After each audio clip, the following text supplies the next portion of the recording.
Imagine a booming Wild West town, alive with prospectors, saloon girls, and the clang of hammers, only for it to vanish overnight, swallowed by the desert as if it never existed. This isn't a ghost story, it's a forgotten nightmare of the American frontier. What force could erase a bustling community, leaving behind only whispers and a vast, empty expanse? Our story begins in the scorching, unforgiving landscape of Eastern Oregon, 1897. Here, in a place notorious for its desolation, a dream was taking hold, Brogan. Not just a cluster of tents, but a planned metropolis. Gold strikes whispered on the wind, ranchers envisioned vast herds, and the Oregon Railway and Navigation Company saw a vital link in their transcontinental ambition. Brogan wasn't just a dot on a map, it was destined to be a railroad hub, a supply center, a beacon of progress in a harsh land. Hundreds of souls poured in, drawn by the siren call of opportunity, building homes, businesses, and lives under a relentless sun. The town council met, streets were platted, and the clatter of construction echoed through the canyons. Brogan was real, and it was growing, one nail, one brick, one dream at a time. The lifeblood of Brogan, indeed of any frontier settlement, was the railroad. The promise of the tracks, snaking across the high desert, was what fueled its existence. Every citizen, from the saloon owner to the blacksmith, waited with bated breath for the day the whistle would blow, signaling the arrival of the first train.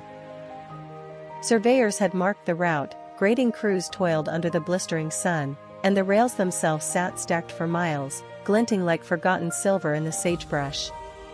Excitement was a tangible thing, a humming vibration in the very air of Brogan. Posters advertised grand opening celebrations, speculators bought up land, and the future seemed as solid as the very rock beneath their feet. But as the weeks bled into months, an uneasy quiet began to settle over the town. The grading crews moved slower, then stopped. The stacks of rails lay untouched. Whispers began to circulate, hushed conversations in dimly lit saloons about money problems or route changes. Doubt, a corrosive acid, began to eat away at the community's collective hope. The railroad, once a harbinger of salvation, was slowly becoming a symbol of dread, an unfulfilled prophecy haunting the dusty streets. Then came the day.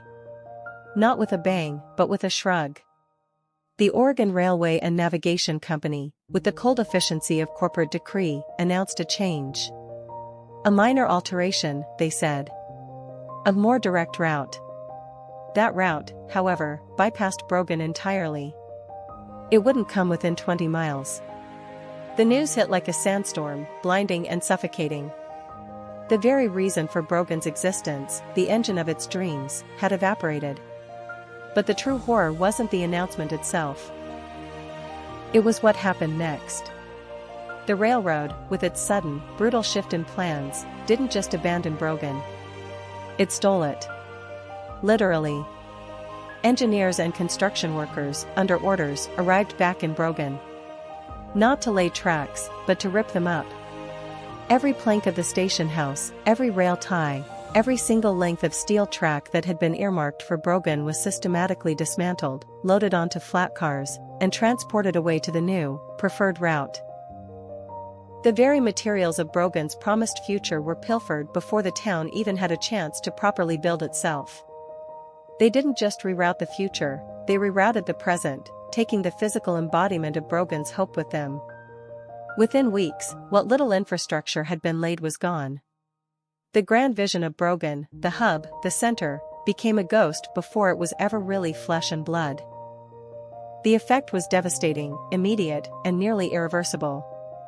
With the railroad gone, the lifeblood drained from Brogan.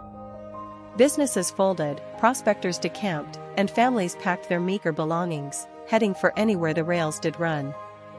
The once bustling streets grew eerily silent, the sounds of progress replaced by the mournful whistle of the wind. Within 2 years, Brogan, a town designed for hundreds, perhaps thousands, shrank to a handful of stubborn homesteaders, then to nothing but a memory. Today, almost no trace remains of this ambitious settlement. There are no crumbling foundations, no ghostly storefronts, just sagebrush, whispers, and the vast, indifferent desert.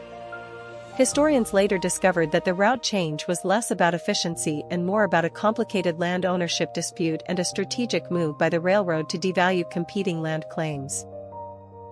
Brogan was a casualty of corporate maneuvering, a pawn sacrificed in a high-stakes game. And here's the truly chilling fact: this wasn't an isolated incident.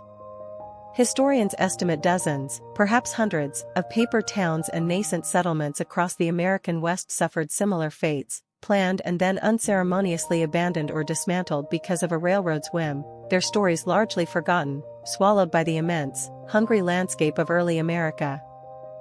The haunting story of Brogan reminds us that the Wild West was not just about cowboys and outlaws. It was a brutal landscape of ambition, cutthroat capitalism, and dreams built on the most fragile of foundations. A whisper of a railway could conjure a town from dust, and its sudden absence could erase it just as completely. Brogan stands as a stark, silent monument to the raw power of infrastructure and the fleeting nature of hope itself, in a time when a train track could determine destiny. What other untold histories lie buried beneath the sands of time? Follow for more untold stories, where the past is always stranger than fiction.